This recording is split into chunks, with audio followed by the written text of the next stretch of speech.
Hi guys, chapter 21 of Touching Spirit Bear. Cole drove himself hard after Edwin and Garvey left, staying busy every waking minute of each day. If he had to spend a whole year on this island, he had no intention of living like an animal. Each morning he soaked in the pond and carried the ancestor rock. Afternoons he worked improving camp. At night he slept like the dead. By the time Edwin visited next, Cole had built a table, a chair, and a bed frame for an old foam mattress that was part of his supplies. He made the furniture from driftwood, nails, and scraps left over from the cabin. He also started collecting armloads of firewood, cutting and splitting the wood with a small handsaw and hatchet, and stacking it in a straight pile against the cabin. Over the top he placed strips of leftover plywood and a tarp. For a bathroom he dug a big hole up among the trees. When the hole filled, he would cover it with dirt and dig a new one. He didn't look forward to using it in the winter. Edwin said little during his first visit. He eyed the pile of firewood and the furniture with approval. Garvey flew back to Minneapolis, he said, as he crawled into his skiff to leave. He was plenty worried about you. If you talk to him, Cole said, tell him thanks again for the knife. I'll carve something special. What? Cole shrugged. I don't know yet. Edwin started the motor, backed away from the shore, and waved goodbye. Cole watched the boat again until it blinked from sight. This time he didn't feel the desperate loneliness and fear of 4 days earlier. It would not be easy, but he knew now that he could survive. Instead of returning to the cabin, he headed around the shoreline to hike and think. Wandering along the grassy flats above shoreline, a mile from camp, he came upon a huge driftwood log.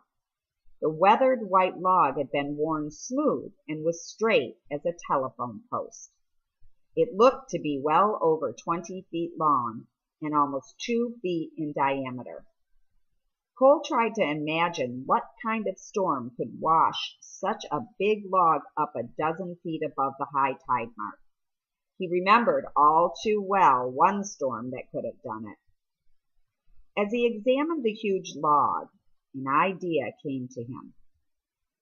Back in Drake there had been a whole field filled with totem poles.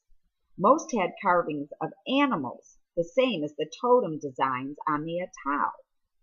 Cole didn't know what the figures meant, but he wondered if he could carve his own totem. Still, he studied the log. There was something else this log would work for. The thought frightened him, and he pushed it out of his head. He could carve a totem, but how could he move the huge piece of wood? Cole returned to camp and brought back 2 lengths of rope. He tied one to each end of the log. By tugging on one at a time, he rolled the log down over the rocks until it slid into the water.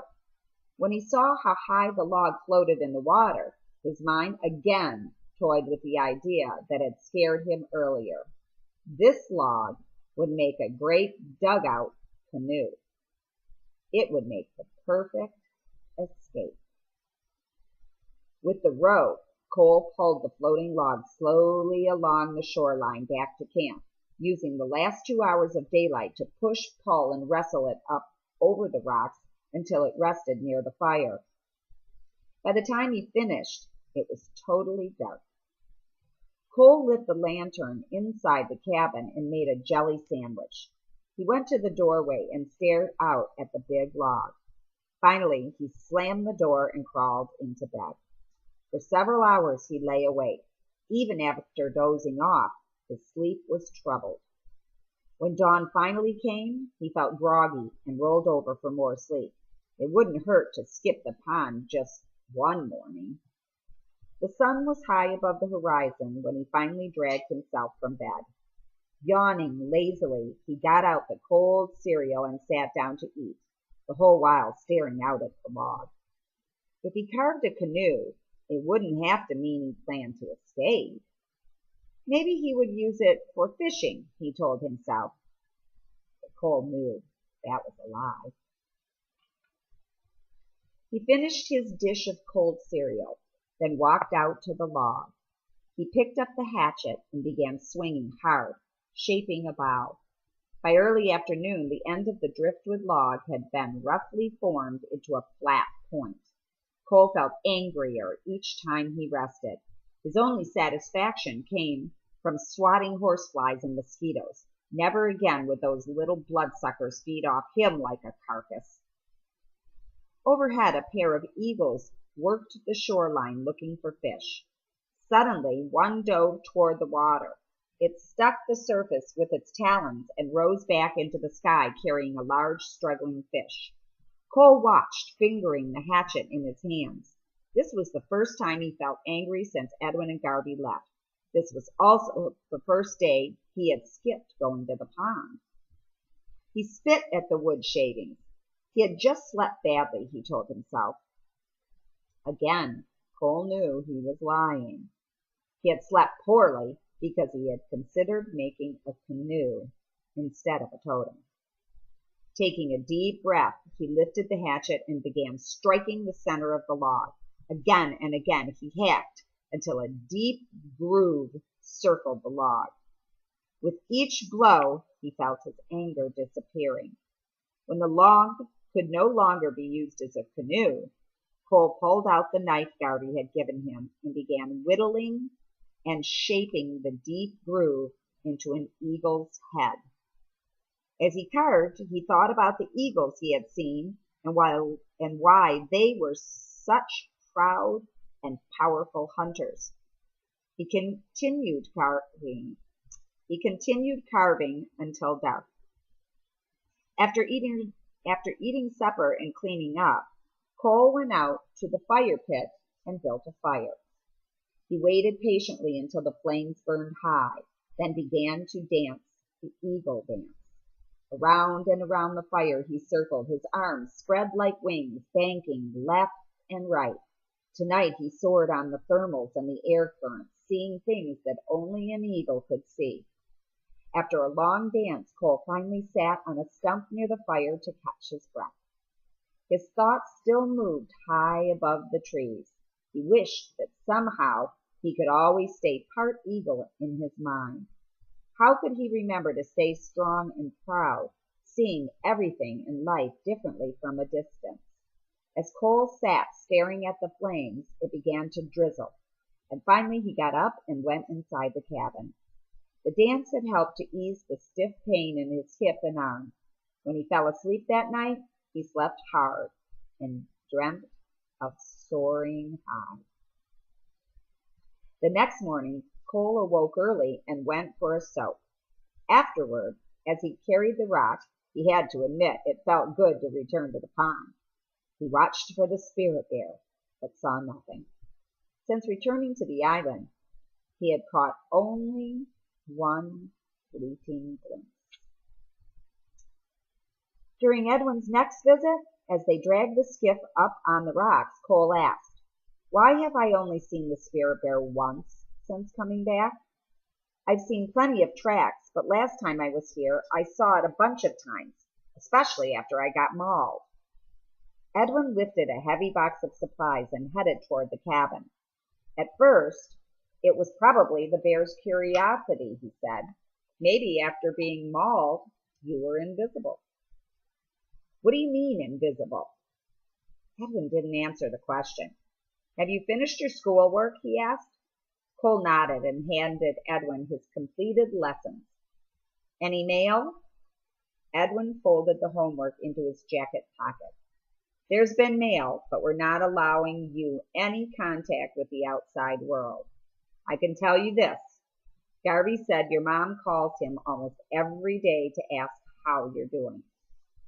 Cole held back his emotions. I think of her, too.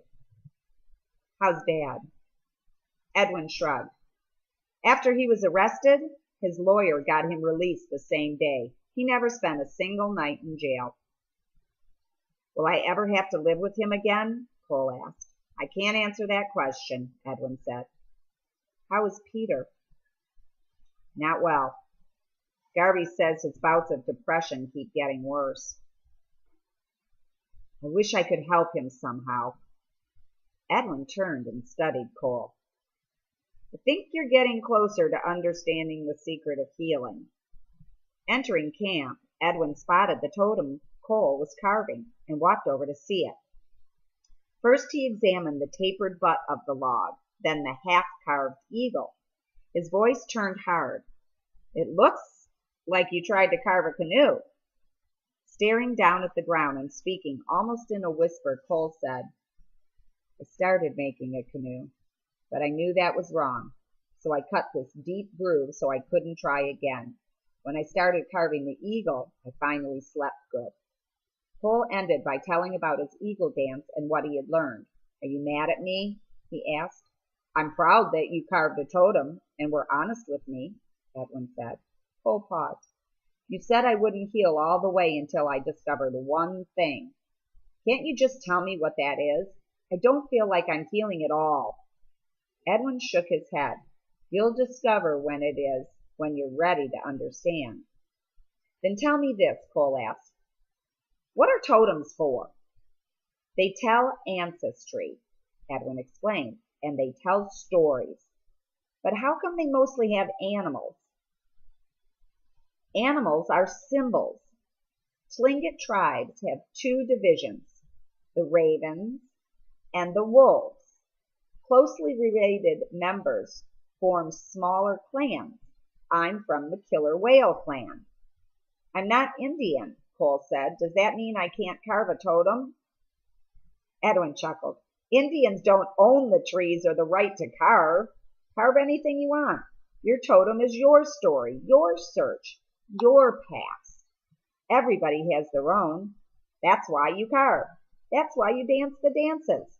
That's why you live life, to discover and create your own story. Cole listened quietly, then spoke. I haven't created much of a story yet. I tried last night to dance the dance of anger, but I felt awkward, like I was pretending. You'll dance that dance when you're ready. When will that be? You'll know. End of chapter 21.